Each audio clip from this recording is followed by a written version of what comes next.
তাকে বন্ধুরা চলে এসেছি রান্না করতে। এখন বাজে হলো 8:30 আর শ্বশুর মশাই পুজো করছে। সকালবেলা গোপালকে জাগিয়ে পুজো করছে। এখন দেখো 8:30 বাজে, আমি রান্না করছি। আজকে রান্না হলো তোমার মূলো দিয়ে আলু দিয়ে মাছের ঝোল, ডালটা ফোড়ন দেবো না, আলু ভাজা। আলুটা কেন ভাজি জানো? বড়মশাই বললো আমি মাছের ঝোল দিয়ে ভাত খাবো না, আমাকে মাছ ভাজা দেবে, আলু ভাজা দেবে আর ডাল সিদ্ধ দেবে। তো মাছ ভাজা দিলাম, ওকে 2-3 মাছ ভেজে দিয়েছি আর আলু ভাজা দিয়েছি আর ডাল সিদ্ধ দিয়েছি আর মাছের ঝোল করেছি। মাছের ঝোলটা রাতে খেয়েছি।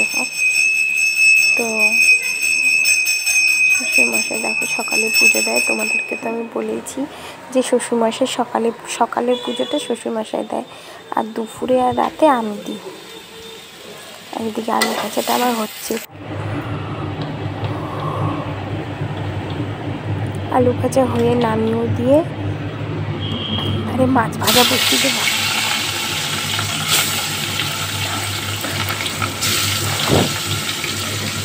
মাছের ঝোলটা হলে তো খুব ভালো হয়েছিল খেতে। আর এটা হলো আমার কবেকারের ব্লগ বলো তো, এটা মঙ্গলবার না সোমবারের ব্লগ।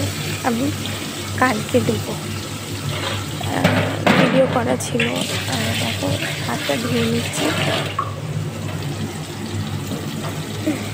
বালপুরকে ভালো করে লাল করে ভেজে নিয়েছি আর এদিকে চাও বসিয়ে দিয়েছি। শ্বশুরমশাই পুজো হয়ে গেলে চা খাবে। শাশুড়ি মুখ টুক ধুয়ে চলে গেছে ঘরে। দেখো মাছটা আমার ভালো মতো সুন্দর করে ভাজা হয়ে গেছে। এই দুটো পেটি মাছ ভাজা আমার বড়মশাইকে দেবো। ও মাছ ভাজা দিয়ে ভাত খেতে খুব ভালোবাসে। তো একটা দুটো পেটি তো একটুখানি হয়ে যায়, কেন যেন লাগে আমার, তার জন্য দুটো পেটির মাছ ভেজে দেবো।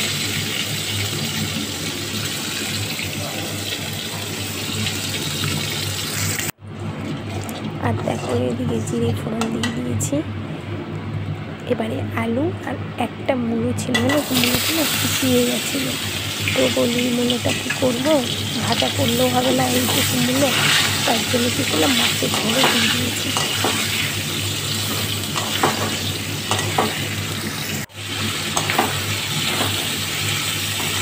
দুটো কাঁচা লঙ্কা দিয়ে ভালো মতো ভাজা হয়ে গেলে জিরের গুঁড়ো দেবো, আদা বাটা দেবো আর লঙ্কার গুঁড়ো সামান্য একটু দিয়ে ভালো করে কষিয়ে সুন্দর কষিয়ে জল দিয়ে দেবো। যখন ঝোলটা ফুটে যাবে তখন নাড়াচাড়া দিয়ে যাবে। এদিকে দেখো ভাত আমি দিয়ে দিয়েছি, সেটাই দেখাচ্ছিলাম তোমাদেরকে। বন্ধুরা ভিডিওটা পুরোটা দেখে স্কিপ করো না, পুরো ভিডিওটা দেখবে, আশা করি ভালো লাগবে ভিডিওটা।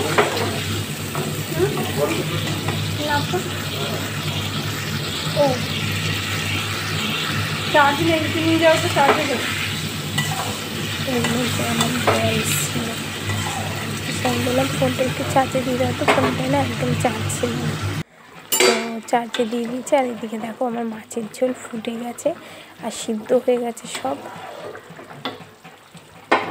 এরকম মাছের ঝোল আমার বড়মশাই খেতে খুব ভালোবাসে, আর একটু পাতলা হবে আবার টেস্টি হবে মাছের ঝোলটা। লাস্টে ধনেপাতাটা ছড়িয়ে দিয়েছি, আর শীতকালে ধনেপাতা দিলে যা টেস্ট হয় সব কিছুতেই দেখবে, একটু ধনেপাতা ছড়িয়ে দিলে মানে খুব সুন্দর টেস্ট হয় মাছের ঝোল ভালো যে কোনো তরকারিতেই,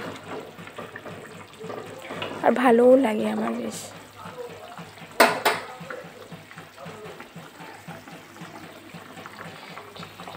মাছের ঝোল হয়ে গেছে, ওইটার মধ্যে নামাবো সেটাই তোমাদেরকে বলছি। আর এদিকে আটা ফ্রিজ থেকে বার করে রেখেছি, রুটি করব, সকালের টিফিনের রুটি। গুড মর্নিং বন্ধুরা, তোমরা সবাই কেমন আছো? আশা করি তোমরা খুব ভালো আছো, আর আমিও খুব ভালো আছি। এখন বাজে হলো সকাল 10:48। আর এই দেখো কি বলো তো, এটা হলো রবিবার দিন।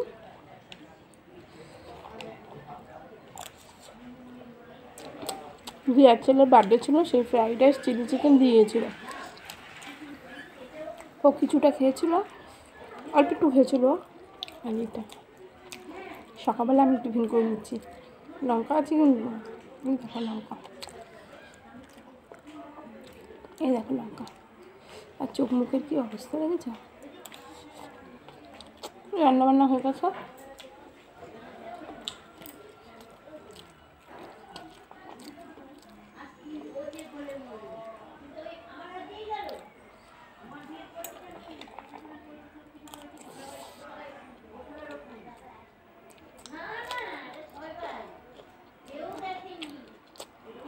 চলো খেয়ে নিই, পরে আসছি। হাই ফ্রেন্ডস, বেশ অনেকক্ষণ বাজে, গুড ইভিনিং। তো এখন বাজে কটা বাজে, 8:30 বাজে। আমি বসে চলে এসেছি চা, ব্যাক ক্যামেরায় দেখাই। আর চলে এসেছি হলো চাউমিন করতে সন্ধেবেলা না, কিন্তু 9:30, এটাই আমাদের আজকে ডিনারে সবাই চাউমিন খেয়েছি। শুধু শ্বশুরমশাই রুটি খেয়েছে, আমিও খাইনি, আমার বরমশাও খাইনি, আর শাশুড়িও খাইনি। চাউ খেয়েই আমরা শুয়েছি, মানে চাউটা করার পর 9:30 বাজে। তো দেখো অল্প তেল দিয়ে করেছি, চাউটা খুব ভালো হয়েছিল। ক্যাপসিকাম, আলু, পেঁয়াজ, কড়াইশুঁটি দিয়ে করেছিলাম। আর এদিকে শাশুড়িকে চাউ খাইয়ে দিচ্ছে বরমশাই। ভিডিওটা ভালো লাগলে লাইক, শেয়ার, কমেন্ট, সাবস্ক্রাইব করো। Tata, by.